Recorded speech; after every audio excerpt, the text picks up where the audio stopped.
हेरे मुर्गा बियर मंगाले रे मीता मंगाले चल पिकनिक माने बैनाया साल के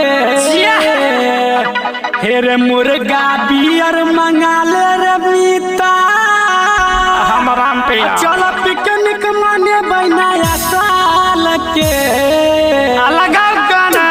हेरो हैप्पी हैप्पी न्यू ईयर कहबै सुनना ना बका हमाल के हैप्पी हैप्पी न्यू ईयर कहबै सुनना ना बका हमाल के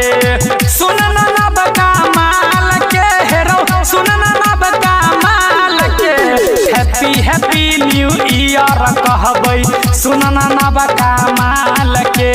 हैप्पी हैप्पी न्यू ईयर कहबै सुनना ना बका माल के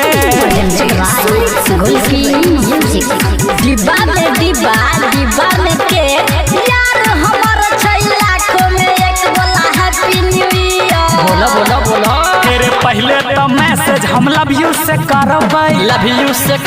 रे लव यू से करबै बाद में जानू के कल हम करबै रे कल हम करबै पूछ लेबै हाल चाल के रे पूछ लेबै हाल चाल के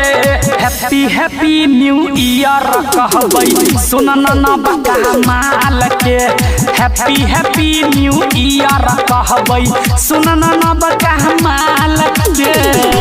सुमित सती जने पिते दारू छै ओकरा लगी यार जने पिते दारू छै ओकरा लगी यार सब दोस्त मिलता के हैप्पी न्यू ईयर हाँ कमलेश राइटर देने छै पार्टी छोड़ा देने छै पार्टी माल से मिल जते चढ़ के अपाची रो लगे अपाची श्याम करतै माल रे सिंगर घनश्याम करतै माल रे हैप्पी हैप्पी न्यू ईयर कहबै सुनना ना बका माल के हैप्पी हैप्पी न्यू ईयर कहबै सुनना ना बका माल के रूपम रिकॉर्डिंग स्टूडियो जीवा चौक मधुबनी।